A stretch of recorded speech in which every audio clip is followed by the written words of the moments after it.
All right. We are back. The computer version. I tried giving you guys the mobile version, but now we're back to the computer version. What's happening? What's happening? Welcome, welcome, welcome. Tried giving you guys the mobile version, but now we're back to the computer version. What's happening? All right, three of you watching. Where are you watching from? Is this better? Is this better? One day I'm gonna get this right. I'm gonna get you right one day. I'm gonna get this right one day. I'm gonna get it right one day. But in the meantime, thank you guys for forgiving my technicalities. I'm a one-man studio, you know? I'm a one-man operation. Thanks for forgiving my technicalities. I really do appreciate you. Man, this is nice, so shooting on an iMac. I've got a 50-inch screen monitor to my left, and then I have my iPhone to my right. This is nice. We are back. This is nice. Thank you. You know? Now, okay, like I was saying, you see, now I'm doing this on Zoom, so I'll be able to share my screen with you guys. But man, Nigeria, man, we need to stop. We need to learn our lesson, and we have to stop relying on imported investments. Seriously. We are always going out there looking for everything is import. We import commodities, we import food, we import investments, we import talent. We are always importing. The issue with importation is when the supplier turns off the lights, you are toast. All they got to do is say, we don't want to do business with you anymore. Then what? What do you do? We are addicted as a nation to imports. Foreign direct investments, like I said, our very old Minister of Trade, Mrs. Jumoke Adewale. Jumoke Odewale said, Nigeria's capital importation rose by 75% to $21 billion in the first 10 months of 2025. Okay, how much of that now is tied to jobs? And I asked you guys this question on the mobile version of this. Can somebody tell me how many jobs the Nigerian economy added in January of 2026? Do we know? Isn't it peculiar? Isn't it odd that you hardly ever hear about these minister of trade, if there's such a thing as minister of employment, we need it. They never ever give you jobs data. Isn't that how a civilized economy, isn't that how the metrics is measured on how many jobs a country creates in a month? Isn't that what we use to gauge the unemployment rate? You will never ever hear them say, this is how much. Oh, by the way, this $21 billion investments that we brought in from abroad in the first 10 months of 2026, these are the jobs that they're tied to, or these are the jobs tied to this investment. Healthcare sector, XYZ jobs. Tech sector, XYZ jobs added. Agricultural sector, XYZ jobs added. Education sector, XYZ jobs added. Nigerians are not asking the right questions. Nigerians are excited for no reason. I am not impressed. We have Minister of Employment. You see, I just made that one up. Oh. Not gonna no crucify me on that one. There's no such thing as a Minister of Employment too. CJ, this is the way you won't carry me, put me for trouble. There's no such thing as a Minister of Employment. I just made it up. But I think we ought to get one. Someone that can actually tell the Nigerian people how many jobs the Nigerian economy added. Do you know how I know that we don't have this data? Because Ngozi Okonjo-Iweala, the director of the WTO, said it herself. She said she called out indirectly, called out President Tinubu's administration that okay, you have stabilized the economy. We get that. You are going out courting foreign direct investors. We get that. You opened the Nigeria house at Davos. We get that. Mr. President, jobs unko.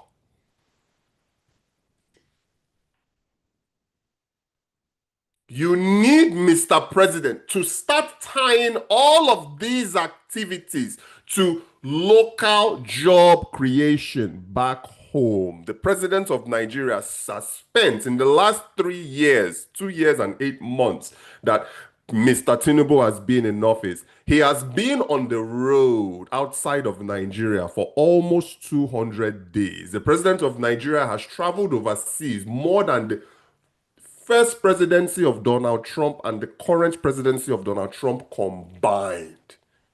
You go feel say, man, all these road trips where Tinubu they take, where is the jobs?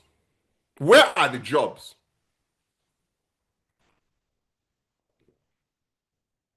Where, okay, you said Minister of Enjoyment. Oh, okay, CJ, you're right. But me, I'm a Minister of Enjoyment too, in a way. Minister of Enjoyment, Minister of Employment. Okay, I get you now. Where are the jobs, ladies and gentlemen? Let's start asking the right questions.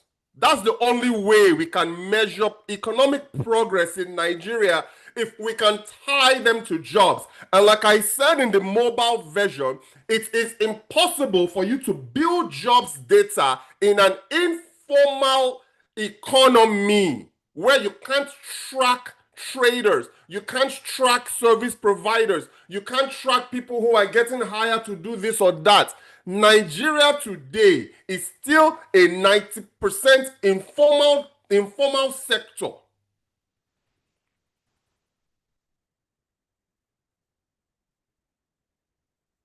That tailor probably doesn't have a business certificate. That lady that's sitting on the roadside selling ogi and putting her kids through primary school and college probably doesn't have a business certificate.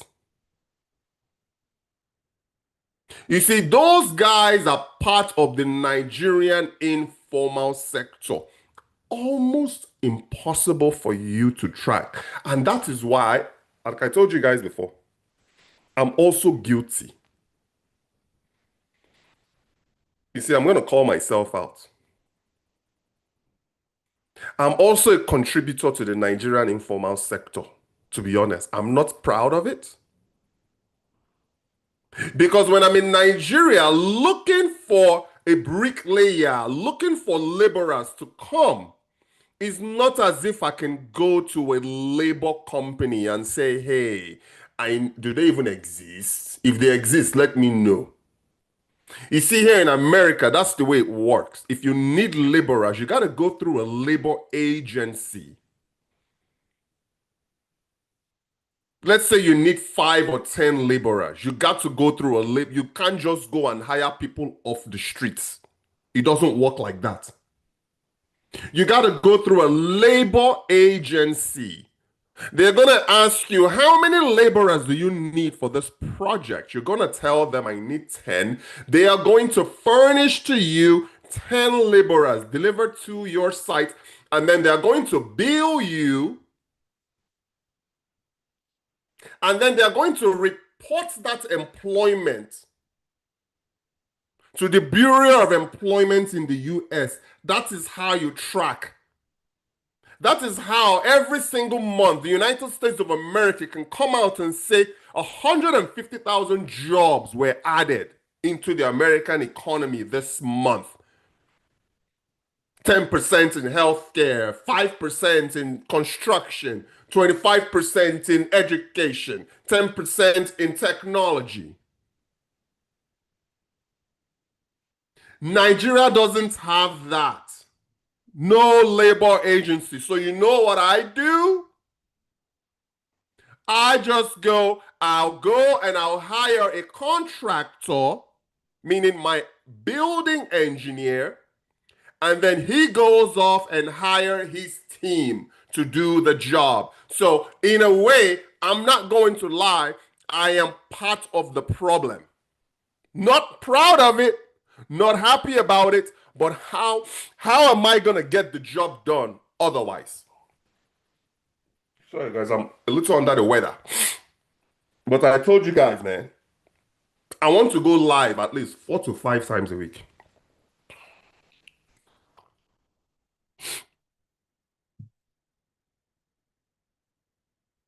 What?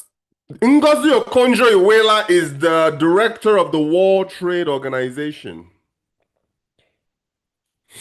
Ngozi Okonjo-Iweala, look her up.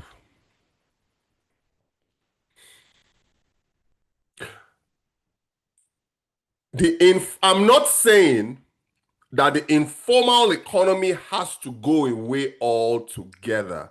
I'm just saying the percentage can't be higher than the formal economy. If we have 90% formal economy and then 10% underground informal economy, underground, under the table economy, I'm okay with that. But right now, the informal sector of Nigeria's economy is running laps around the formal sector. 230 million people. Population, that's the population in Nigeria. 230 million. You can't track them.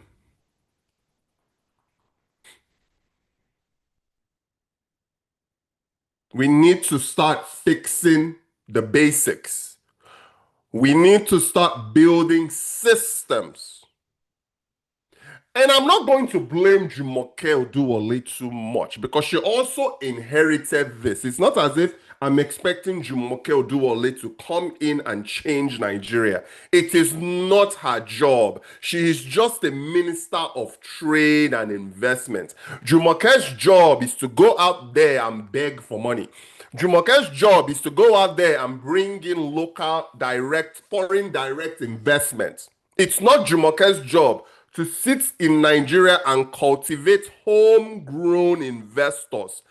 That is not our job. Jumoke right now is focused more on international investors so she can get in front of the president and say, our imported FDI rose 75% to $21 billion. But by the way, Mr. President, because I cannot tell you that we can't tie jobs to this.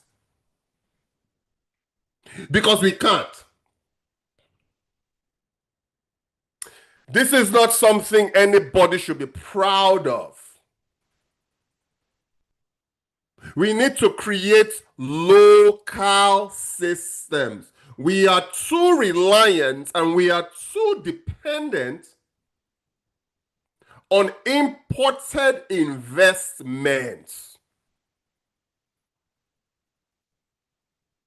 Relying on other countries for our investment, relying on other countries to come in and build our systems for us, relying on other countries to bring in their expertise and their team.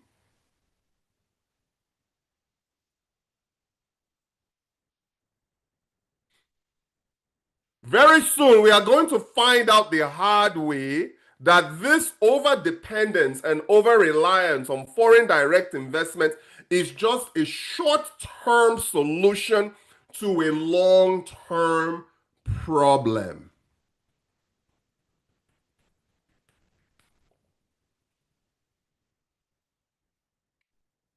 It's a short-term solution to a long-term problem. We need homegrown workers. We need homegrown expertise. Did Dangote not give you guys the blueprints?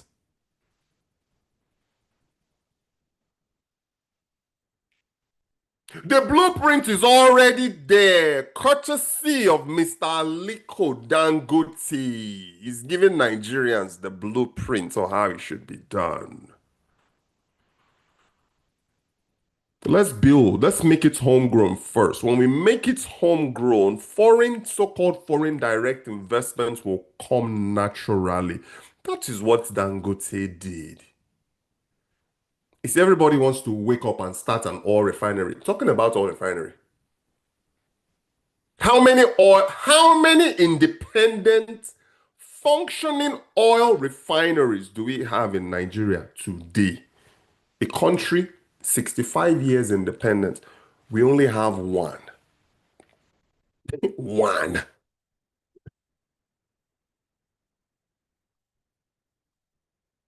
The United States of America, 135 functioning full capacity oil refineries in the US. Nigeria only has one. Today, everybody's saying that our oil company, you decrease. No be your oil company, na Dangote oil company. All of you today that's beating your chests, trying to claim victory. Majority of you were frustrating the guy when the guy was trying to build his business. Remember, Dangote Oil Refinery, the man did not start today. He started as a trader in the 70s. Most of you don't want to build and grow with time. One thing that Dangote has that most corporations, and that's why he's the only one that could do what he's doing today. He maintained his name. He did not tarnish his name. When the rest of Nigeria were in the 419 era, they were busy trying to cut corners and do the man stayed on track.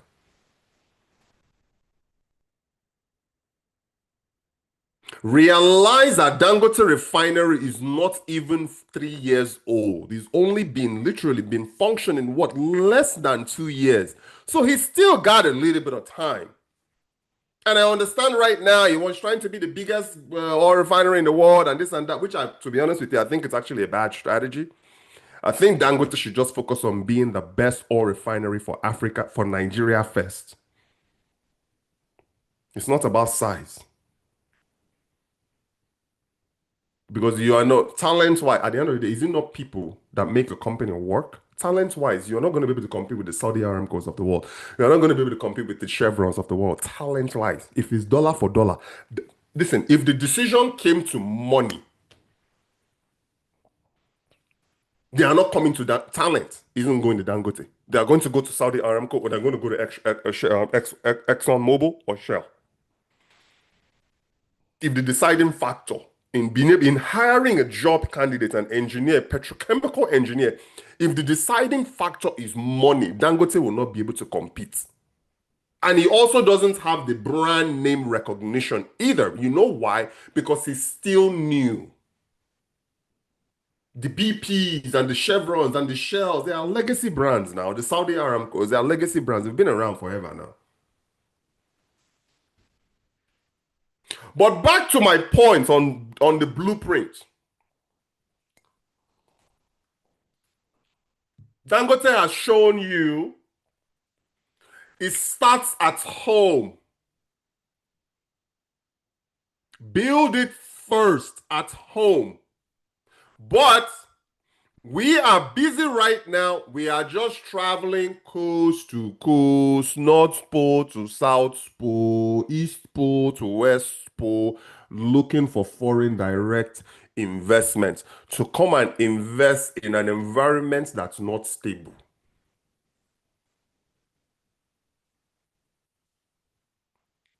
We always talk about insecurity. We are always talking about that. Then we are always talking about what else do we wake up every day? Politics, APC, ADC. When was the last time Tinubu got on and sold the Nigerian people on JOBS? Jobs. Election is coming up. How many of these candidates, like the Peter Obis of the world and the articles of the world, how many of them are selling the Nigerian people on JOBS?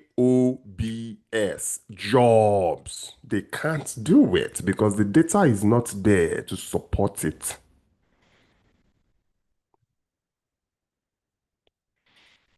I'm gonna come in. Everybody's going to be safe. I'm gonna get rid of all of the insurgency. I'm gonna do this. Jobs, unko.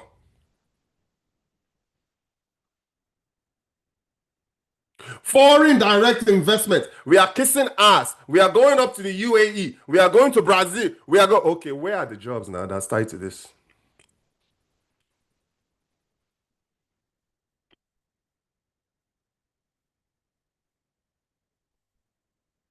Where are the jobs?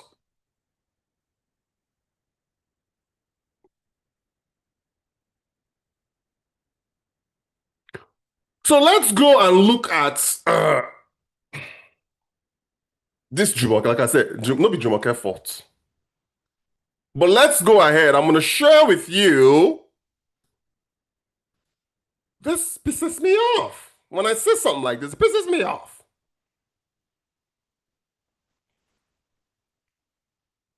So this is our very own Jumoke. They are kind of touting her right now as the next Ngozi Okonjo-Iweala.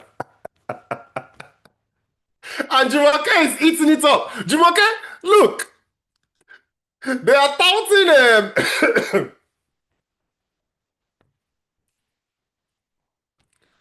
they are touting Jumoke Oduwole as the next Ngozi Okonjo-Iweala, and Jumoke is just loving it. She's eating it up. She wants to be the next Ngozi Okonjo-Iweala. Can you blame her? You think it's easy to be the World Trade Organization director? I mean, Jumoke, I mean, she's smart. She went to an Ivy League college. She's well spoken. She's articulate. But she's kind of eating it up. Like I said, it is not her fault. If you go blame Jumoke, blame am small. Blame am small. Not too much. Because she's not the president. She was just appointed by Tinubu. So she's got to make herself look good now. You think Tinubu is there in Nigeria talking about find me local investors. Tinubu is there in Nigeria saying, you better get out there and go and find me foreign.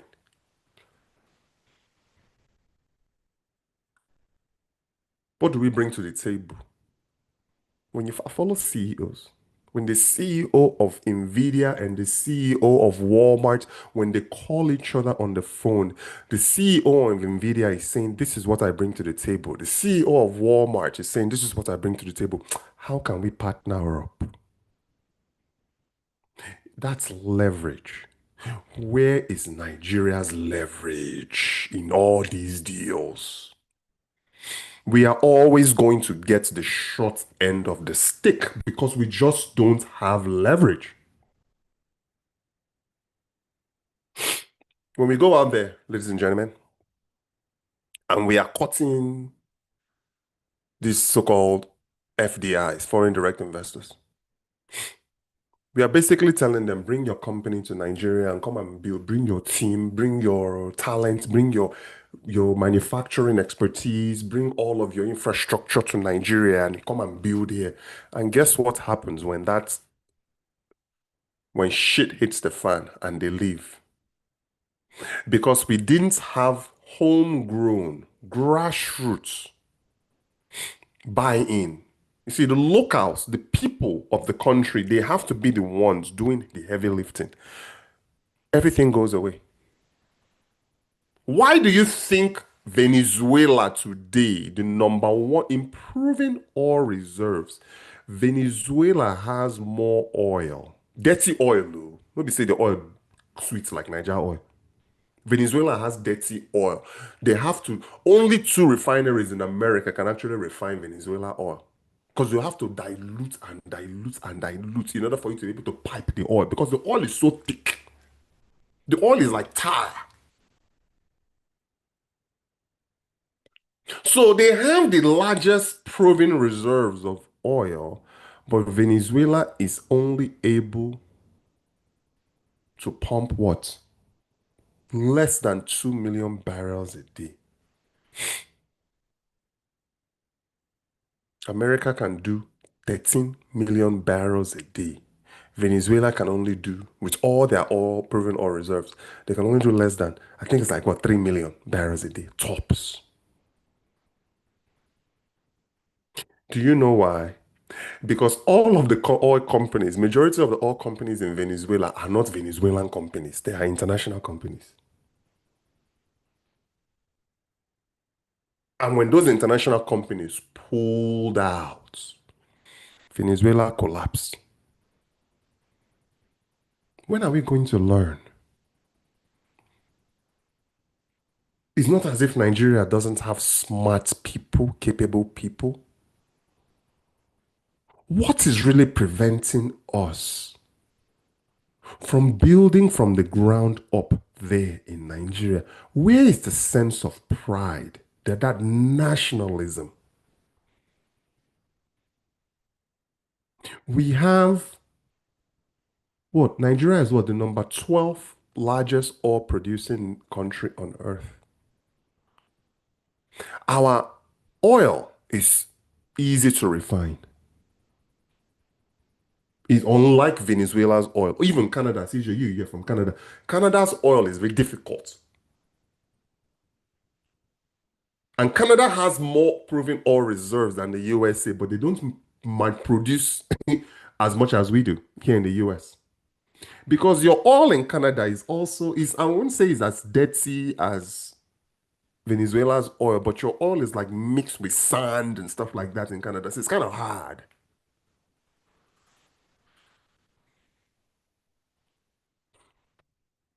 But we need, I don't understand. Guess what? When you go homegrown, you see, you can tie jobs to that.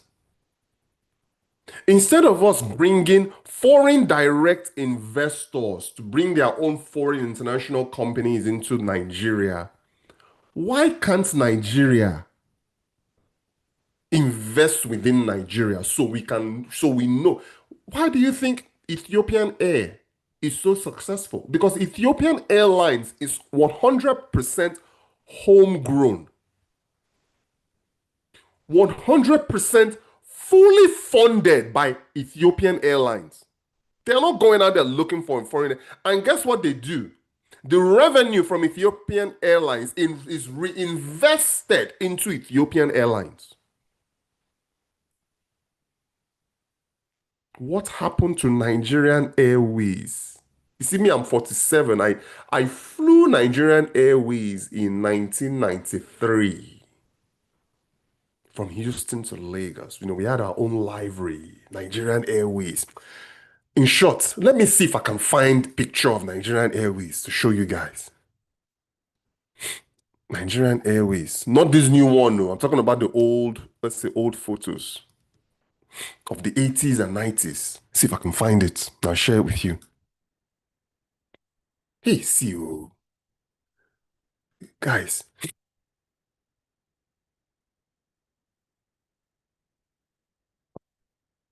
Like I said, man, this sickness is not keeping me down. See, this is the old abandoned 737 via Urban Goose. See, this is what I remember flying. Eh? Five of you are watching. Where are you guys watching from? We are the shrinking. We are not even a giant. We be dwarf. We are the shrinking dwarf of Africa.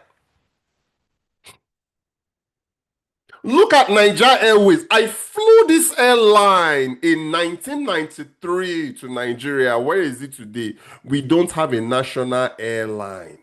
Now Ibom Air we get. And Air Afrique. Let's look at Ethiopian Airlines. Ethiopian Airlines.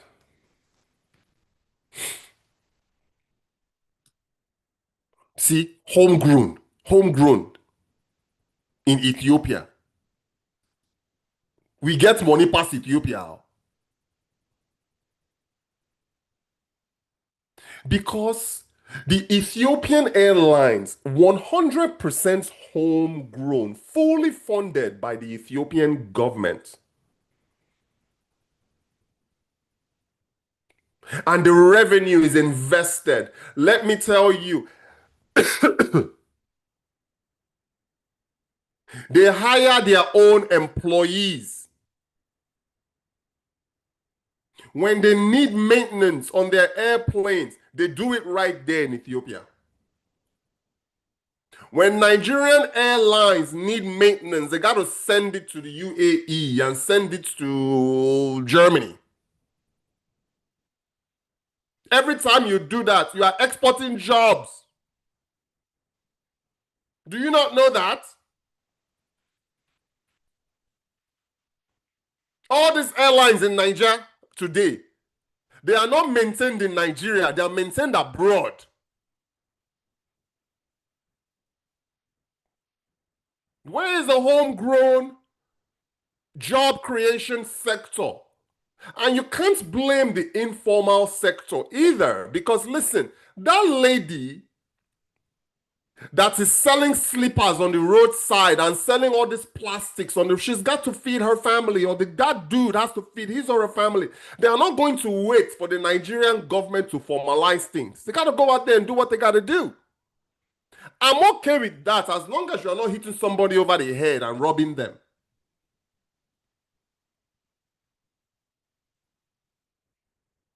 But we got to formalize though in a way, because this informal thing isn't going to last. We are not going to get out of the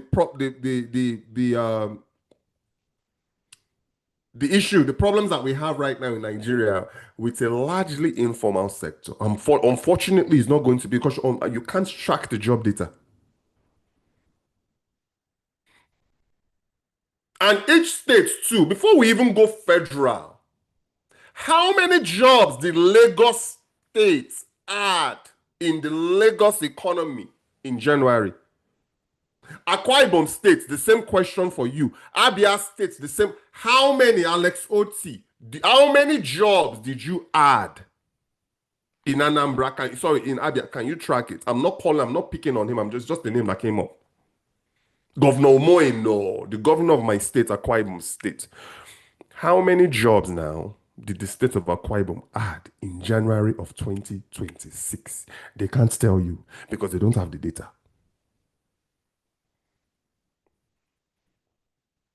But every day, they are doing this, they are doing that, they are commissioning this and commissioning that. Let's go back to our very own Jumoke. So according to the Minister of Industry and in Trade and Investments, UK investors accounted for approximately 65% of Nigeria's foreign capital inflow in 2025. Interesting. I wouldn't have thought that. It's not as if we have a strong bilateral trade agreement with the UK. I would probably think maybe UAE, maybe China. Nigeria recorded the total capital importation. You see, this capital importation just means flow of foreign currency, foreign currency. That's what it means. 21 billion in the first 10 months, representing. Here's another thing too, guys. This 75% increase isn't that a bit too steep? Generally, when you have increases like that, it's usually maybe 5% increase, 10% increase. You see, for you to go to 75% increase just tells me that this might just be a bubble.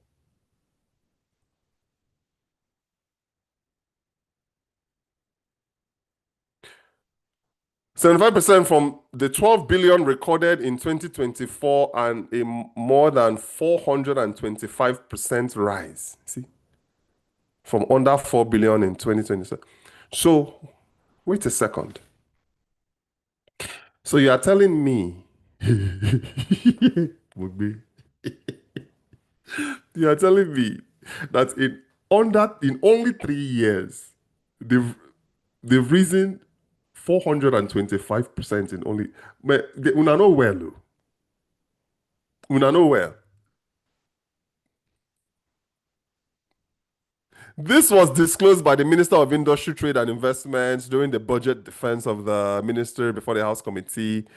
Speaking further, the minister said the ministry conducted more than 100 bilateral investment engagements, both domestically and internationally, strengthening ties with new partners such as the UAE, Brazil, and Japan, as well as long-standing strategic partners, including the US and the UK. We already talked about that. The UK accounted for 65%.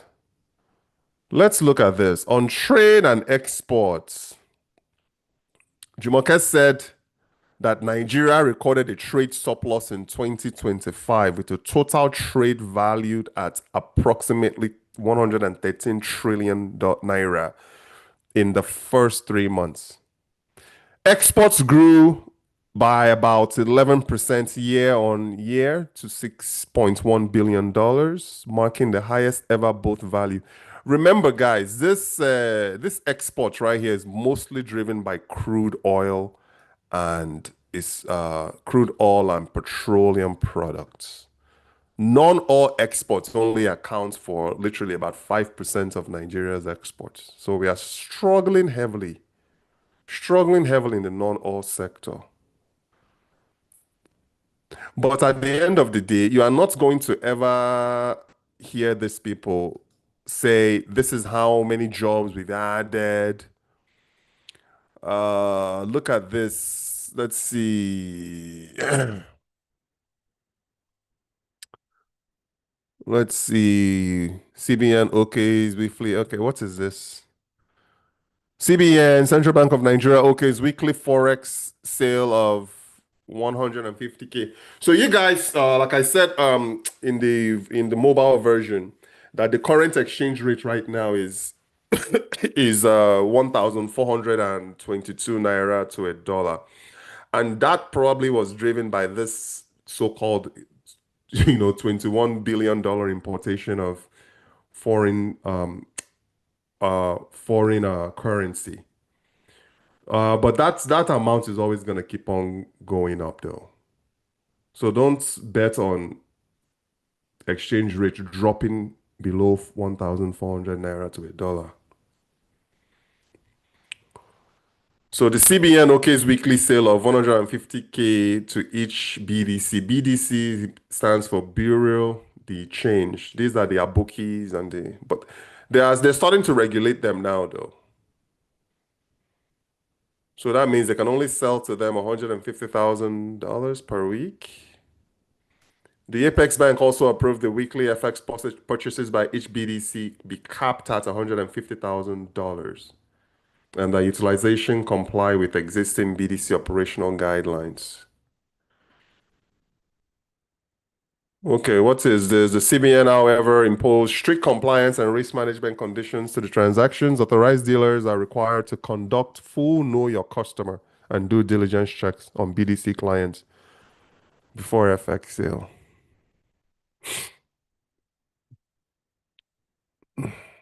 Okay. What else? What else? What else? Umahi vows to resign if Abuja Kaduna Kanu Road project fails quality text. You better. This is the guy that's running the Lagos Calabar Coastal Highway, guys.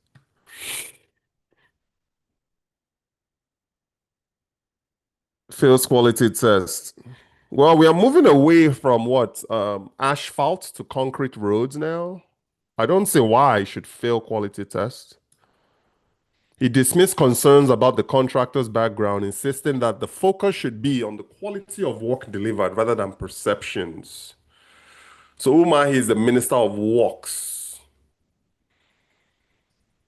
who has vowed to resign if the ongoing Abuja Kaduna Kanu Road project is found to be substandard, declaring his readiness to subject the work to independent testing. Who is the contractor though on that project? Umai said that defending his budget before a joint session, da, da, da, da, da. Responding, Umai dismissed concerns about the contractor's background, but who is the contractor? I'm just hearing about Mycano for the first time. Whether they are selling, so I guess Mycano is the contractor. Whether they are selling goats or cows, they are doing well. I'm satisfied with the quality of the work on the Abuja Kaduna stretch, and I challenge you to an inspection. Bring the best of your concrete testers. If you test and it fails, I will throw in the towel. Okay, what is it? Mycano, let's look them up. Let's see who they are. I bet you it's not a Nigerian company. I bet you. It's probably some international company. Mm-hmm. Mycano contractor. Who are they? Meccano International Limited is a diversified Nigerian industrial group. So they spelt it wrong. So they're a Nigerian company. It's pretty good. Okay, so they're a Nigerian company. That's pretty good. It's pretty good.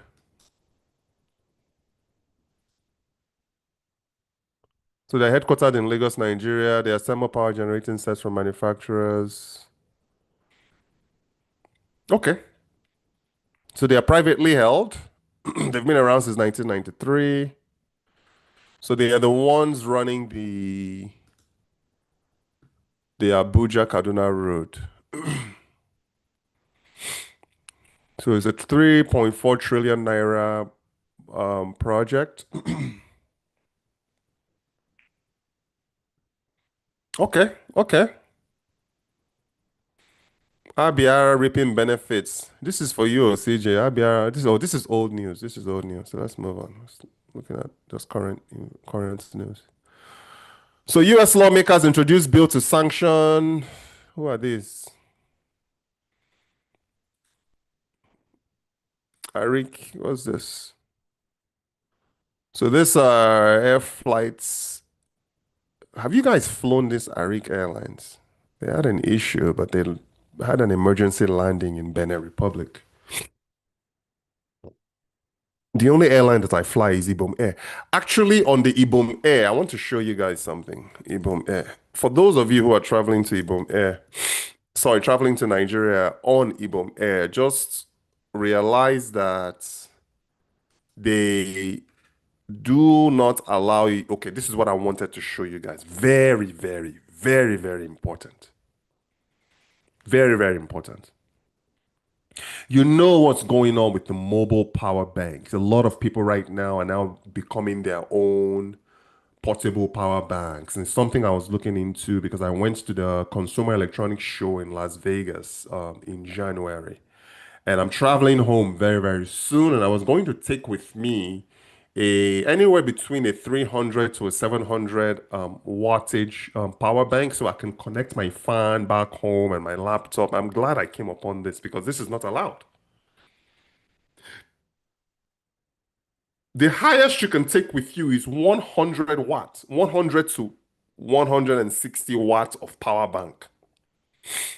Now, I don't know if this applies to, let's say, the Delta Airlines or international flights, but as far as Nigeria is concerned, you need to know this because if you get if you get stranded in Nigeria with your power bank, and these things are expensive, they're like what, $300-$400. Then what are you gonna do? You're gonna take the take the bus. So just know anything over 160 watts is not allowed. Flying with your power bank, carry it in your hand luggage and stay within approved limits. So I don't even think you can check this. You see, no power banks in checked luggage, so you can't even check. 100 to 160 watts isn't going to be enough to do anything other than maybe power your phone or power your iPad. You understand what I mean? So this is very, very important for you to know. Lithium batteries are not permitted on board Ibom Air. Again, I don't know if this is an airline specific restriction or if it's in the aviation sector restriction in Nigeria, something you ought to be aware of. So now I gotta find a different, an alternative now because I can't just be running my generator all night anymore.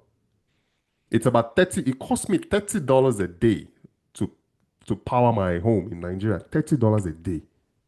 So for the 10 days that I'm in Nigeria, I'm spending about $300 just on energy. Just for the 10 days I'm in Nigeria. That's not sustainable. So know that no power banks over 160 watts is allowed on board. Period. Whether you are checking it or you can't check it and you can't carry it on your carry-on. The maximum is 160 watts. Very important to know. Let me see how much airfare is. Lagos to Uyo. Let me just pick March 5th to March 20th. One adult currency, Niger. I have Naira there. Cabin class, premium. Let's see how much it is now. Is this one way or round trip? So it's 286,000. Okay, so this is round trip now. Okay, so let's say we pick this, and then coming back on the 20th. I'm more of an afternoon guy, so we pick this,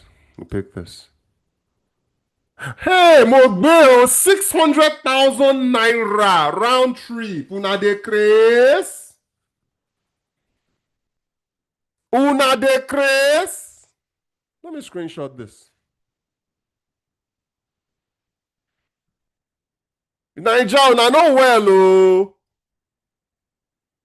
600,000 naira round trip from Uyo. These guys want you to take the bus, so is what they want you to do. So that is first class. Let's go. Let's look at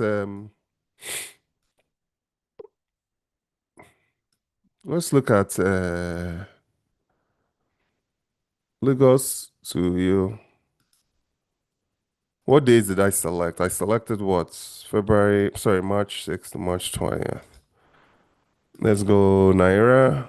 Let's go the economy. See how much difference it is. Okay, so economy is 152. Let's just select that. And then round trip coming back. Let's select that. So it's 320,000 Naira. Uh-oh, that's not what I want. Let's get out of there. So first class is 600,000. And then economy is 320,000 Naira. What is that though? What is 320,000? Convert 600,000 Naira Uh-oh.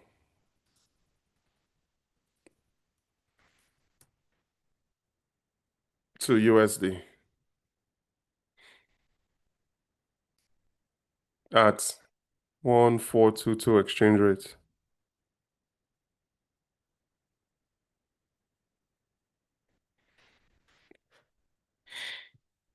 So that's about 400.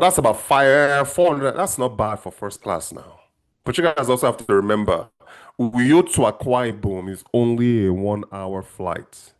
So convert 320,000 to USD. It's gonna be like 200 something. So that's okay. Just $236 round trip. That's not bad. Excuse me, guys. Oh man. Let's see what else. What else? Yeah, you're right, CJ. Do you have solar? Um, I don't have solar back home, CJ. I just have Gen. I'm not going economy. I'm going business. I'm going first class. Just an extra $200. $200 is not too bad. You know what I mean? The only thing though that I don't like is it's just a short trip. You hop in, you sorry.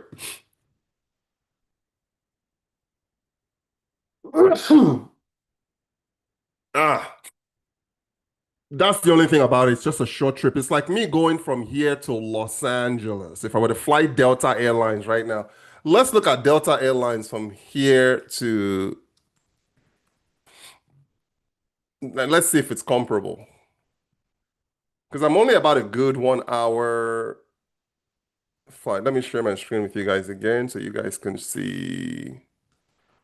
To see, do you get a better deal in the US or Nigeria? So this is Las Vegas to Los Angeles. That's how I'm going to LA. Los Angeles round trip, departing on what? I picked the 6th, and I'm returning the 20th. Done. Let's see. No, don't include basic. Guys, that's the thing. If you're like me and you have an American Express, I have an American Express Platinum card, so I can get into the Centurion Lounge. I also have access to Delta Sky Club. If you have a basic ticket, you can't get in. It's got to be a main cabin and above. So you don't want to select that basic. That basic ticket right here just means that it's the cheapest possible ticket.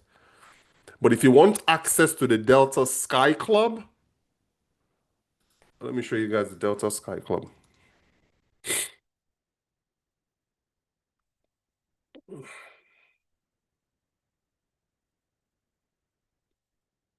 So this is the lounge. Like I would go and I would stay at the Delta Sky Club. It's really nice. Or if you want, let's say the American Express Centurion Club. American Express Centurion Lounge. These lounges are nice, man. Look at that. These lounges are nice.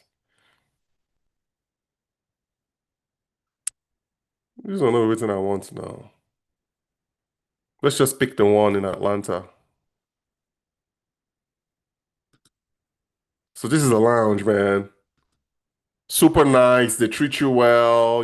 All you can eat, all you can drink. So just keep in mind that the basic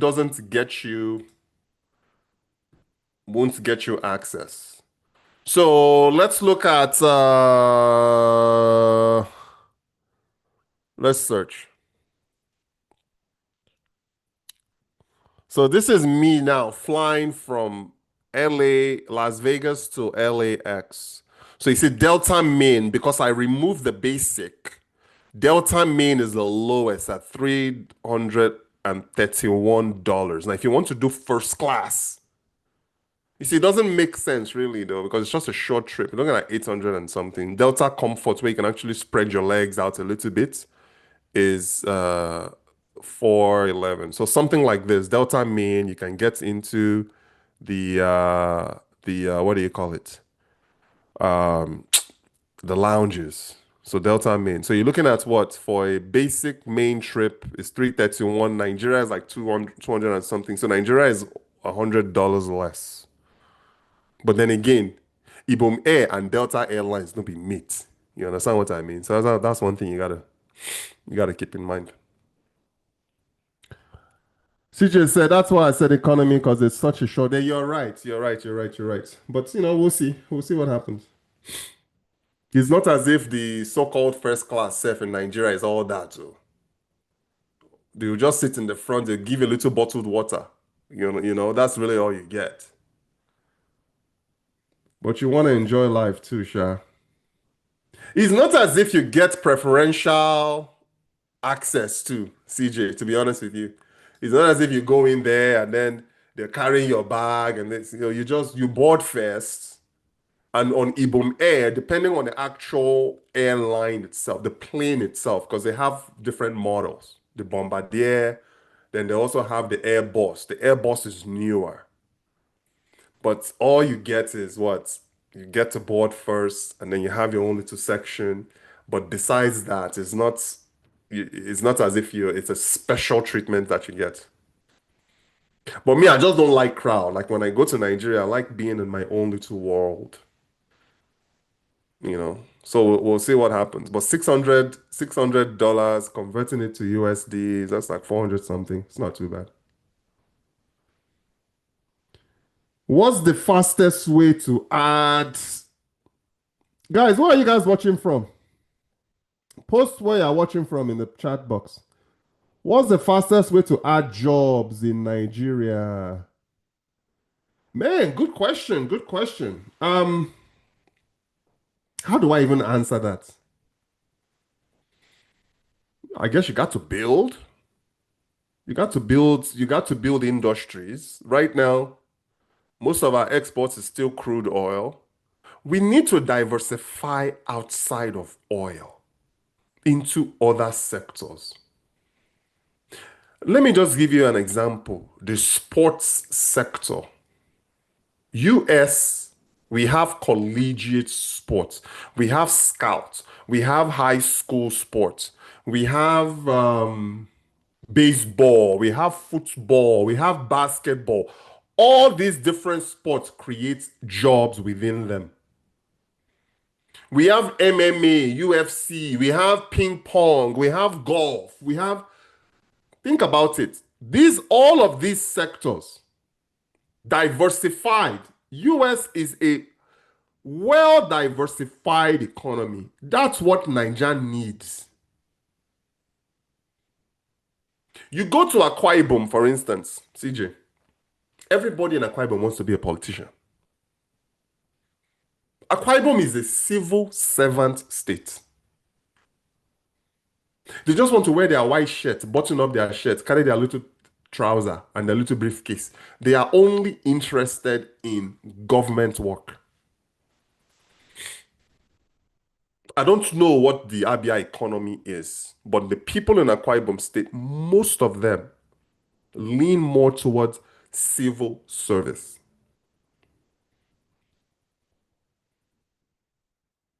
But we got to diversify. When you have 90% of Nigeria's revenue is tied to energy, and by energy I mean fossil fuels, crude oil and petroleum products.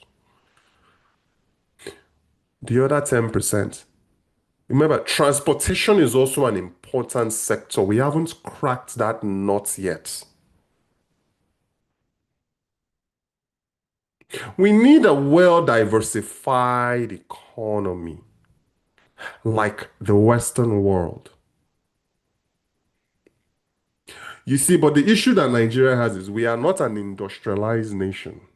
We are not.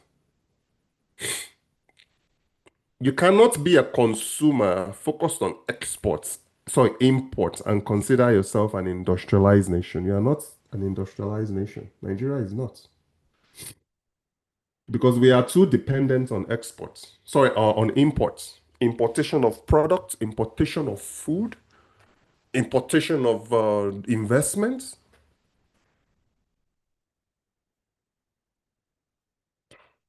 We don't really even have an agricultural sector, to be honest with you, because if you are still doing things manually, look, so I'm signed up with the USDA, United States Department of Agriculture, and I'm signed up with US imports and exports. I get emails all the time. Rich, do you want to participate? We have this program coming up. We have this webinar. We have this trade show. We have this. I'm always getting that information every single day. Does Nigeria have that?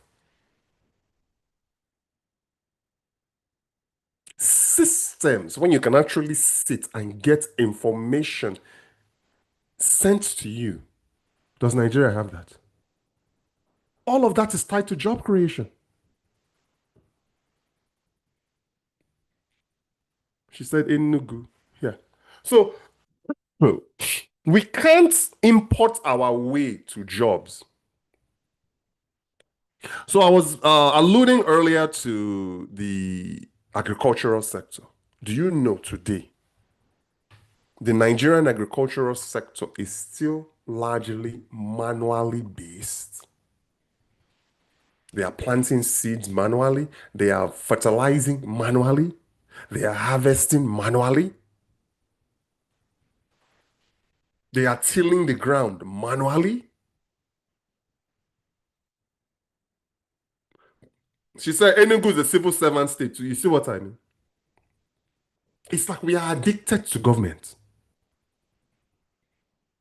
So, CJ, there was a time I was in Nigeria. I was driving my car because I have a 2012 Elantra. As soon as I drive by, they begin to hail me, government, government, government, government. I am a businessman. Any rich person for Niger, they are always saying you be government, government. They say that's the Nigerian mentality. It's hard for you to break that mindset where the local populace feels that. And also, remember, government does not create jobs. Government facilitates the creation of jobs. The United States government right now doesn't create jobs. They only facilitate the creation of jobs. The only way that the United States government makes money is through taxes. Corporate taxes. When a company does well, the company pays corporate taxes. When people are working, they pay federal taxes, state taxes, county taxes, sales taxes. So it's in the United States, that's the only way the US government generates money. Taxes, and also they sell defense, like defense weaponry. But it's not as if the US government just goes out there and sells F-35 airplanes to the UAE. They got to go through like Boeing and Raytheon and US defense companies. US itself is not a company, it's a government that facilitates the creation of jobs. You set up things like what do you call it? The USPTO, the United States Patent Office. There's so many things. The United States is the best at facilitating an environment that creates jobs. And when you create jobs, guess what? You pay taxes.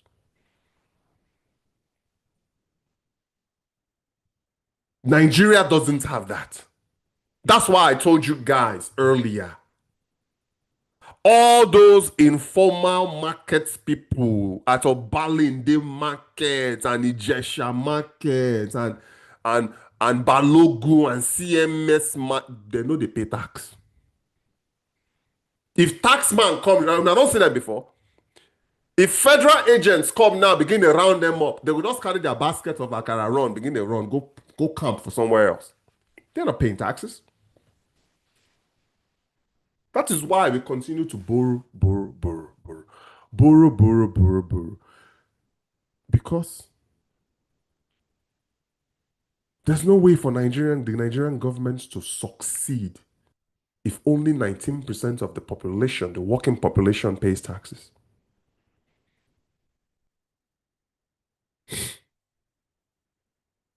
And worse is that they are hiring farm workers from Togo, not even Nigeria.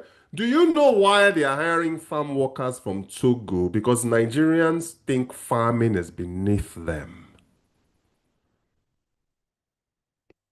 Do you think you can get a college educated guy to right now go and start farming? The average Nigerian today thinks farming is beneath them.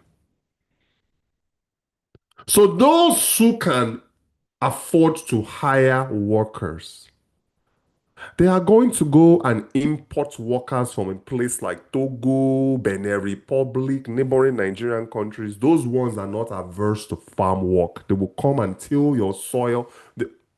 Me, Seth, when I used to process Gary CJ back in those days, do you know how hard it was for me to find local villagers to come and cultivate Gary and farm? They didn't want to. They didn't want to do the job.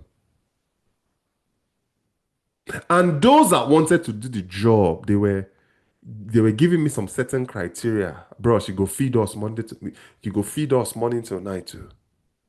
I'm like, wait a minute. So I'm gonna pay you, and then I'm going to feed you. They didn't want, even villagers don't want to farm. That's why you see all these people coming in. Remember back in the day, CJ, I don't know whether you know this, in the 80s, remember the influx of Ghanaians into Nigeria? Remember? The Ghanaians were like known for like shoes. They were the shoemakers. You guys carry shoemaker. It's because Nigerians refused to work. That's why they brought in those Ghanaians to do the jobs that Nigerians refused to do. The same thing is what's happening right now in Niger. Nobody wants to farm. Nobody wants to get out there and hustle. Everybody wants a white collar job. My brother, one of them, I told him, my brother called me. He's in Abuja. Ah, bros, I need money. I need money. I told him to go and get a job. Ah, there are no jobs in Nigeria. This fool wants a suit and tie job. He wants to be able to go into the bank. Nigerian, a big boy. He wants a suit and tie job so he can show off to girls. He didn't want to go out there and be a plumber. He didn't want to do any blue collar related work. He wanted a big boy job. And he told me, bros, sir, there's no job. Do you know how many odd jobs I've done in America?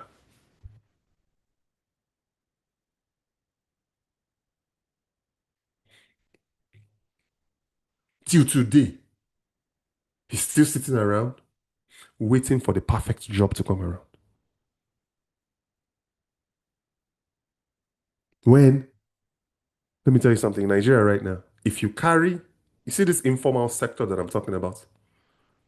If you carry a wheelbarrow right now in Nigeria, fill that wheelbarrow up with coconut and just get in that wheelbarrow and push that thing in 2 hours with the kind of population we have and you are selling that coconut for 200 naira coconut, you will sell out.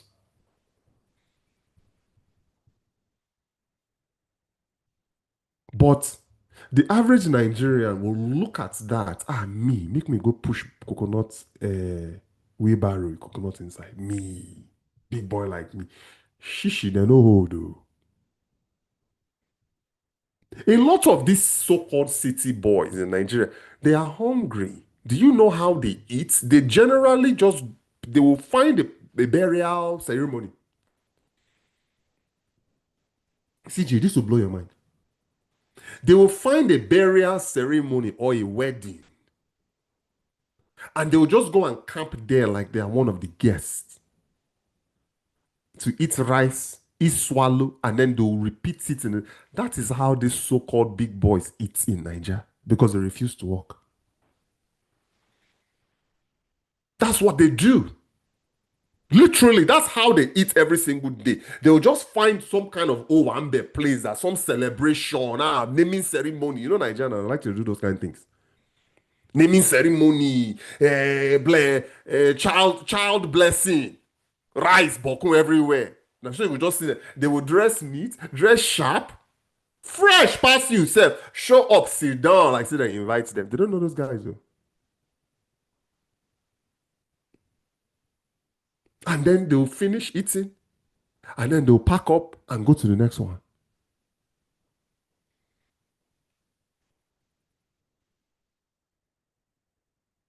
To be fair, what about UAE? To be fair, the Togo ones I know on the farm. Sorry, the Togo ones I know live on the farm and they get meals and room and board plus pay. That's fine. I think that's a fair deal. Where are you guys watching from? Six of you. I think that's a fair deal. If a farmer can provide room and board for the workers, I think it's okay. But they got to have commitments. They do that a lot in Mexico, where they'll just boss you into this huge farmland. You go out there, you pick avocado all day, then they boss you back. Generally, all these farmers. It's one thing too, CJ, that we are doing in Nigeria. So I have this plot of land and I want to build a workers' quarters for when we start expanding deeper into Nigeria. I want a place where the workers can actually come in for the 1 month that I'm going to need them there. They will have their own separate quarters to live in outside of the main family house. So that's something that we are doing as well. We will feed them, but at least we will have their commitment for a whole month or two that I'm in Nigeria. So I'm waking up with them every day. We are doing the job. We are closing every day together. And then for their day, if they want to go home over the weekend to visit their families, they can go. But I want to build a worker, and I have the design already. It's in my house. Maybe one day I'll shoot a picture of it and send it to you guys. I designed it 2 or 3 years ago, and I framed it. Like that's the future of what we are planning on doing in Nigeria with our processing business. Because, like I told you guys, we are moving away from everything and we are just doing seafood, crayfish processing right now in Nigeria. And I'm building that, I'm using that plot of land as an employee quarters. And then when I'm hiring people on, I'm just going to have to get a 1 month commitment out of them. This is what we're hiring you for. This is what you're going to be doing. We need you for you to have a place to live. In some cases, Seth, they can even bring their own family to the site to live with them. If that makes, listen, if I can get productivity out of you because I'm allowing you to bring your family, I think a lot of workers would love that. So instead of them having to go home every weekend to see their family, they can bring their families to come and live with them.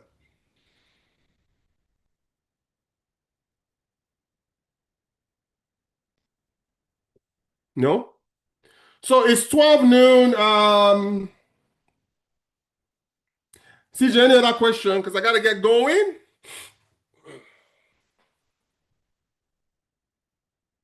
I appreciate you.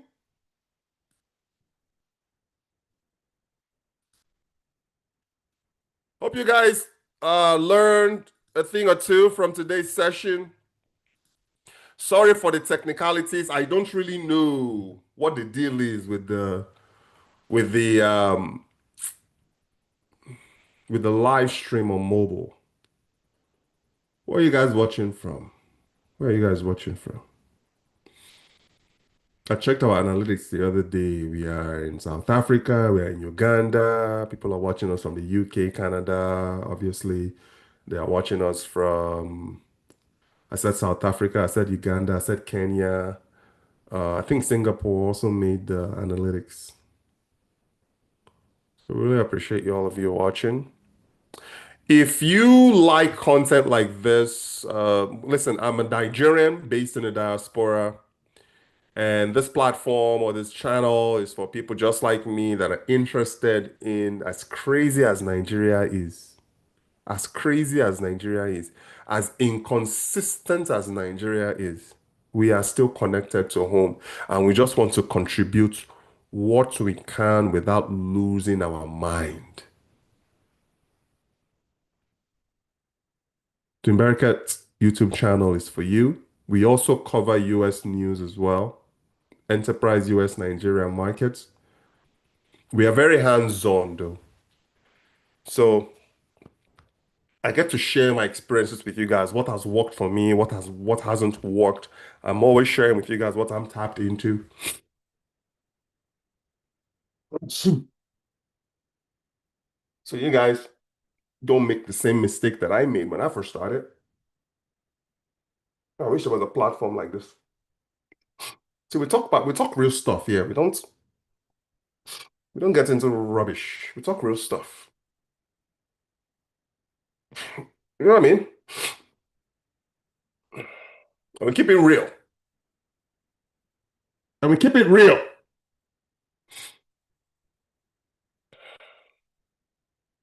All right. Like I said, I'm based in the USA, Nigerian-born, US-based entrepreneur. I really appreciate all of you for watching. Uh, what's tomorrow? I don't know what I'm gonna talk about tomorrow, but I'm gonna schedule it later on today or maybe even first thing in the morning. So make sure that you subscribe and hit that bell. You see that big bell on the right hand side? Hit that bell so you are notified when I post content. So before I go, I'm going to spend the next couple of minutes doing Q&A. So post your questions in the chat and I'll answer the questions before I go. Couple of minutes. Couple of minutes for that. Post your questions. Post your questions. Post your questions. Post your questions.